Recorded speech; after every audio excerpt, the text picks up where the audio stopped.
So, I often say that luxury is almost like falling in love. And I want to, start to dissect this a little bit with you and go a bit deep why I'm convinced that actually using the comparison of a romantic relationship is probably the best way to describe what really happens when someone is buying luxury. When we really desire something, then it becomes almost part of, who we are.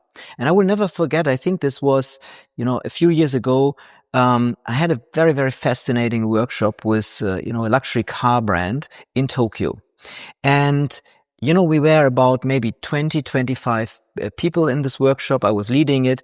And I was asking the participants what for them is maybe the best example of luxury. What is a product that they really admire or brand that they admire? And there was one lady that was in this course and she pointed to her bag, and it was a Birkin bag. And, she was looking at this bag, she was holding it, and she was saying, typically I don't buy expensive products. But when I saw this bag, it was love at first sight. And that statement that she made and the way how she described the brand really changed my way of thinking about luxury.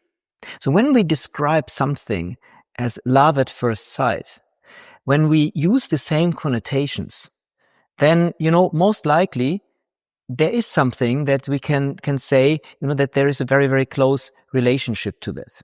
And so when I was starting to strategize about, this combination of luxury and love, I had then a few weeks later 2 encounters that were quite interesting and further shaped my thinking. First, I was in Hong Kong and I went to a phenomenal restaurant, had a several course menu, I think a 5 or 6 course menu with a wine pairing. And everything about that dinner was remarkable. The way how the waiters were, the way how the service was executed, the way how they described, each course, but then also each wine when they were pairing it. It was just, such an experience that I will probably never forget. And then a few days later, I had an appointment in London. And next to the hotel where I was staying, there was a restaurant that also offered a wine pairing menu. And now, intrigued by the experience in Hong Kong, I decided that I wanted to, try that too. And now everything was different. The waiters, I would almost say they couldn't care less. The service was super sloppy. The wines were, I would say the pairing was horrible, to be honest. And then when I confronted the waiters and asked, why did you choose these wines and so on, it was clear that they had no whatsoever clue what was special about, those wines and why they were paired with the food. So, and this was quite interesting because both dinners were more or less the same price point. Both dinners were things where, just from a price point perspective and also from the positioning of the restaurants, both were Michelin-star restaurants. Most people would say this is probably a luxury experience. But one felt truly luxurious and the other one felt nothing like this. And I was so impressed that I decided to write an article about this experience for Rob Report. And I called the article that in the best restaurants of the world, the waiters don't just serve you, they love you. So we have again this connotation to that love relationship. And why I believe that this is so critical to think about and to absorb for all of you who aspire to manage luxury brands, who are managing luxury brands or who have brands yourself, is if you truly internalize this idea of luxury as love, it also gives you guidance on how to manage your own brands in a much better fashion. Because if luxury is love, it also means that it can never be transactional. And so often, and this is, one thing that I hear all the time when we discuss, especially with very wealthy customers, the thing that I get again and again is that they say that they often feel treated by brands almost like walking wallets.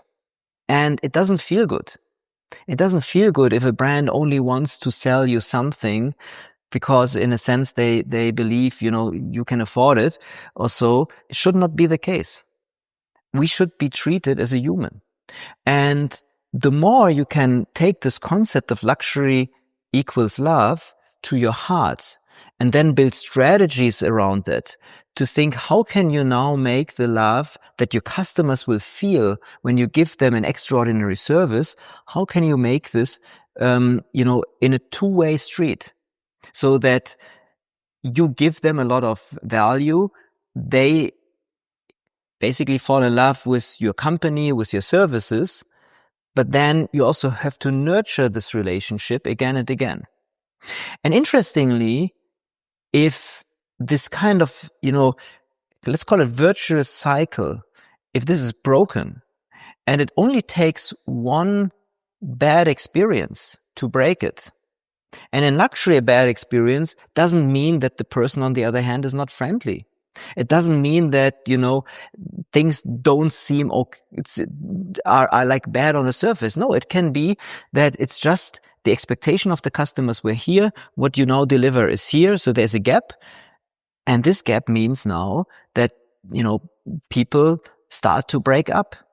And we did research that indicates that in luxury, 1.7 experiences that stay below expectation. I repeat, 1.7 experiences. So, literally you have one chance. And this one chance, it's messed up and then people are going to break up.